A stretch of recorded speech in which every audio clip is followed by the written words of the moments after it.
Lawrence writes comments. I happened to hear this, I wrote it down, June 5th, so not very long ago, on my local NPR affiliate.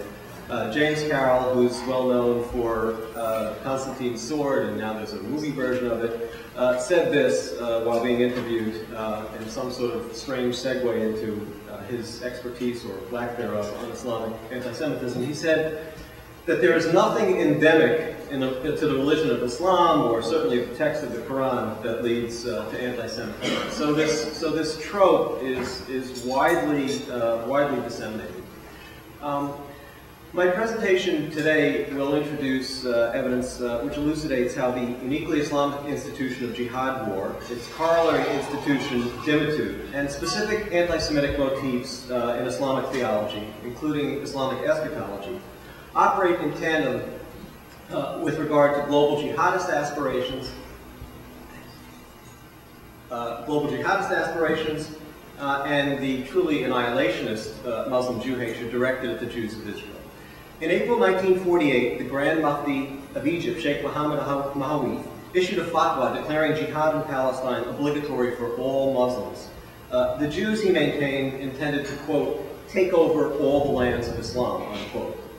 8 years later, at the height of so-called secular Arab nationalism, a fatwa written January 5th, 1956 by the Grand Mufti of Egypt, Sheikh Hassan Ma'mun, and signed by the leading members of the Fatwa Committee of Al-Azhar, which is really the Islamic educational shrine, much the way Mecca is the religious shrine.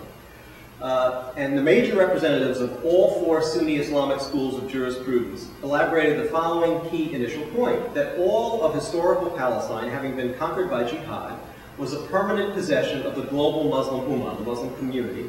Fey territory is a term for it, booty, really, to be governed by Islamic law.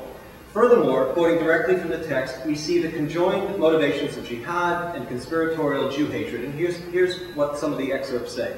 Muslims cannot conclude peace with those Jews who have usurped the territory of Palestine and attacked its people and their property in any manner which allows the Jews to continue as a state in that sacred Muslim territory.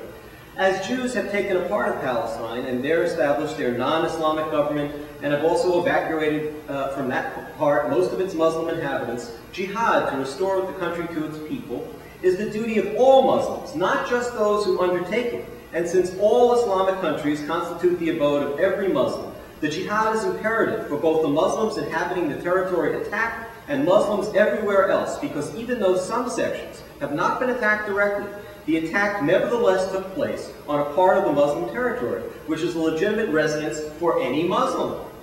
Everyone knows that from the early days of Islam to the present day, the Jews have been plotting against Islam and Muslims and the Islamic homeland. They do not propose to be content with the attack they made on Palestine and Al-Aqsa Mosque, but they plan for the possession of all Islamic territories from the Nile to the Euphrates. This is the Vatican of Islam making this statement. On Friday, May 16, 2008, Osama bin Laden's latest reputed audio message proclaimed the jihad, holy war, which he emphasized is a duty to free Palestine, is the most important issue for the Islamic nation. And he urged, quote, iron and fire to end Israel's self-defensive blockade of Gaza. Early remarks of Hamas MP and cleric Yunus al-Astal, which aired on Palestinian Al-Aqsa TV, April 11, 2008, provide complementary and even more revealing context. Here's what he said. Very soon, Allah willing, Rome will be conquered, just like Constantinople was, as was prophesied by our Prophet Muhammad. Today, Rome is the capital of the Catholics, or the Crusader capital, which has declared its hostility to Islam and has planted the brothers of apes and pigs, i.e. Jews, that's Quran 560, in Palestine in order to prevent the reawakening of Islam. This capital of theirs, Rome, will be an advanced post for the Islamic conquest, which will spread through Europe in its entirety, and then we'll turn to the 2 Americas, and even Eastern Europe. I believe that our children or our grandchildren will inherit our jihad. These words debunk widely accepted tropes that Hamas is merely a nationalist movement, albeit religious, desiring a Palestinian homeland in the territories of Gaza, which it already possesses, Judea and Samaria. Hamas's blatantly annihilationist rhetoric towards Jews in Israel within the 1949 armistice borders indicates that the jihadist organization wishes to replace Israel. Why then, in addition to the monotonous rhetoric of Jew hatred, which is Islamic and specifically Quranic in origin, the unabashed expression of Hamas's will to wage global jihad. Apparently, even the still apposite lessons from America's own first encounter with jihadism have failed to resonate in the current era. Thomas Jefferson and John Adams, then serving as American ambassadors to France and Britain respectively, met in 1786 in London with the Tripolitan, that's modern Libya, ambassador to Britain, Sidi Haji Abdul Rahman Aja. These future American presidents were attempting to negotiate a peace treaty which would spare the United States the ravages of jihad piracy, murder, enslavement, and expropriation of valuable commercial assets emanating from the Barbary states, and that would be modern Morocco, Algeria, Tunisia, and Libya.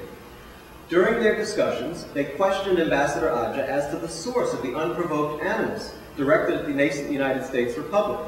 Jefferson and Adams, in their subsequent report to the Continental Congress, recorded the Tripolitan ambassador's justification. Here's what he said: that it was founded on the laws of their prophet, that it was written in their Quran, that all nations who should not have acknowledged their authority were sinners, that it was their right and duty to make war upon them wherever they could be found, and make slaves of all they could take as prisoners, and that every Muslim who should be slain in battle was sure to go to paradise. Thus, an aggressive jihad was already being waged against the United States almost 200 years prior to America becoming a dominant international power in the Middle East. Moreover, these jihad depredations targeting America antedated the earliest vestiges of the Zionist movement by a century and the formal creation of Israel by 162 years, exploding the ahistorical canard that American support for the modern Jewish state is a prerequisite for jihadist attacks on the United States. Memo to Michael Scheuer. There is just one historically relevant meaning of jihad, despite contemporary apologetics. The root of the word jihad appears 40 times in the Quran and in subsequent Islamic understanding to both Muslim luminaries, from the greatest jurists and scholars of classical Islam, including Abu Yusuf, Averroes, Ibn Khaldun, and Al-Ghazali, to ordinary people. Meant and means he fought, warred, or waged war against unbelievers and the like. As described by the seminal Arabic lexicographer E.W. Lane, jihad came to be used by the Muslims to signify waging war against unbelievers. Muhammad himself waged a series of proto-jihad campaigns to subdue the Jews, Christians, and pagans of Arabia.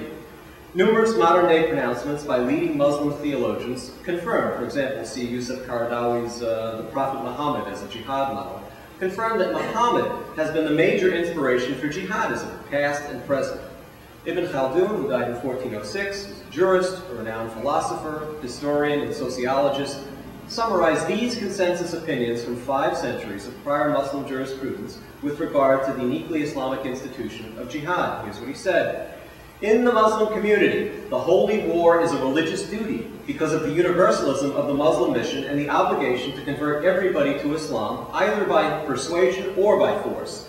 The other religious groups did not have a universal mission. That was his opinion. And the holy war was not a religious duty for them, save only for purposes of defense. Islam is under obligation to gain power over other nations, unquote. Classical Islamic jurists, such as Ibn Khaldun, also formulated the concepts Dar al-Islam and Dar al-Harb, Arabic for House of Islam and House of War. As described by the great 20th century scholar of Islamic law, Joseph Shack, quote, a non-Muslim who is not protected by a treaty is called Harbi, in a state of war, enemy alien. His life and property are completely unprotected by law.